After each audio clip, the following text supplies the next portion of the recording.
여러분, 유다 왕 히스기야 제14년에 예루살렘이 큰 위기를 모면하게 됩니다. 아수르 군대가 유다 모든 성체를 점령했습니다.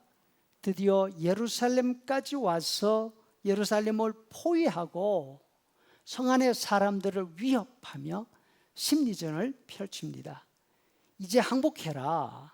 항복하면 지금처럼 자기 포도와 자기 무화과를 먹으면서 평화롭게 살게 해주겠다. 아니면 더 좋은 땅으로 옮겨서 거기서 더 풍족하게 살게 해줄 수도 있어. 히스기야 왕과 자신과 함께 있는 신하들은 기도할 뿐 아니라 당시 선지자로 활동하고 있는 이사야에게 사람을 보냅니다. 우리를 위해서 함께 기도해 주시오. 밤이 지나고 아침에 성벽에 올라 보니까 성을 포위하고 있던 아수르 군대가 다 죽었습니다. 하나님의 천사가 그 밤에 아수르 군대를 치셨는데 무려 18만 5천 명이나 되는 군대가 다 죽었습니다. 이 점에 히스기야에게 또 다른 어려움이 닥쳐왔습니다. 그것은 히스기야 자신이 죽을 병에 걸린 것이죠. 38장 2절에 보니까 히스기야가 얼굴을 벽으로 향하고 여호와께 기도하며 심히 통곡하니라, 이렇게 말씀하십니다. 하나님께서 다시 이사야를 통해서 말씀을 주셨습니다. 5절, 내가 너의 기도를 들었고 너의 눈물을 보았노라. 히스기야는 두 번의 위기에서 하나님의 은혜를 직접 경험했습니다. 하지만 그럼에도 불구하고 온 나라는 수년에 걸친 전쟁으로 부서지고 망가지고 많은 사람들이 죽었습니다. 뿐만 아니라 죽음 문턱까지 갔던 왕의 건강에 대한 사람들의 걱정은 완전히 사라지기 힘들었을 것입니다. 이러한 형편에서 하나님께서 말씀하십니다. 바로 1절입니다. 너희의 하나님이 이러시되 너희는 위로하라, 내 백성을 위로하라. 여러분, 여기에서 두 가지 의문이 생깁니다. 먼저 구원하시고 위로하시는 분은 바로 하나님이 아니십니까? 그런데 하나님은 왜 그렇게 어려운 환경 가운데 있는 예루살렘 사람들을 직접 위로하지 않으시고 다른 사람에게 내 백성을 위로하라, 이렇게 말씀하십니까? 그 이유는 하나님께서는 이미 당신이 하시는 일을 통해서 백성들을 위로해 오셨기 때문에 그렇습니다.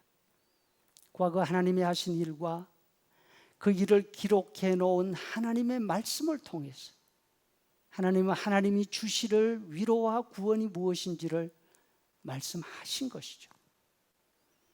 그 옛날 갈대아 우르에서 타향살이하는 아람 사람 아브라함을 부르시면서 그 민족이 되게 해주겠다, 사람들에게 복의 통로가 되게 해주시겠다 약속하셨죠. 그리고 아브라함 3대를 통해서 그 약속을 이루어 가시는 하나님의 모습을 창세기를 통해서 우리에게 보여주신 것입니다. 오랫동안 애굽에서 종살이하던 이스라엘 사람들을 해방시켜 주시고 약속의 땅 가나안을 선물로 주신 그 일을 통해서 하나님의 구원이 얼마나 엄청나고 놀라운지 보여주셨습니다. 그리고 그 모든 일들을 기록으로 남겨주셨지 않습니까? 따라서 하나님의 구원과 하나님의 위로를 하나님께서 직접 다시 말씀하실 필요가 없었던 것이죠. 둘째, 너희는 내 백성을 위로하라 하시는데 위로의 소식을 전해야 하는 너희는 누구입니까? 하나님의 위로를 전해야 하는 사람들은 하나님의 구원과 위로를 먼저 경험한 사람들입니다. 이사야 선지자는 하나님의 말씀을 연구하고 전한 사람이었죠. 성경을 통해서 하나님이 어떤 분이신지 이미 알고 있었습니다. 하나님의 위로를 전해야 할 사람은 가장 먼저 이사야 같은 선지자입니다. 다음으로 하나님의 구원과 위로를 직접 경험한 사람들이 그 일을 해야 하는 것입니다.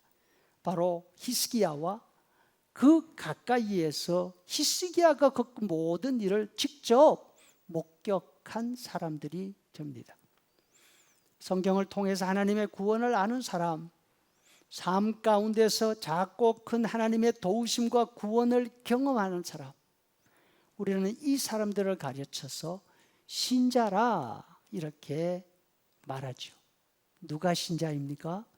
바로 우리가 신자 아닙니까?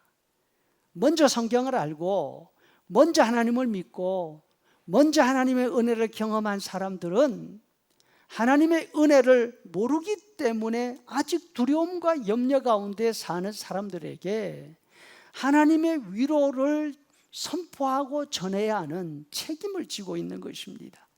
이것이 먼저 믿는 우리들의 책임입니다. 아무리 어려운 시대라 하더라도 먼저 믿는 우리 신자들은 내 코가 석자야, 누굴 위로할 수 있겠어? 이렇게 말하면서 주저앉아 있어서는 안 됩니다. 성경을 통해서 하나님의 말씀을 알고 기도를 통해서 하나님의 은혜를 체험하고 이 어려운 시대에 하나님의 위로를 전하는 우리가 될 수 있기를 소원합니다.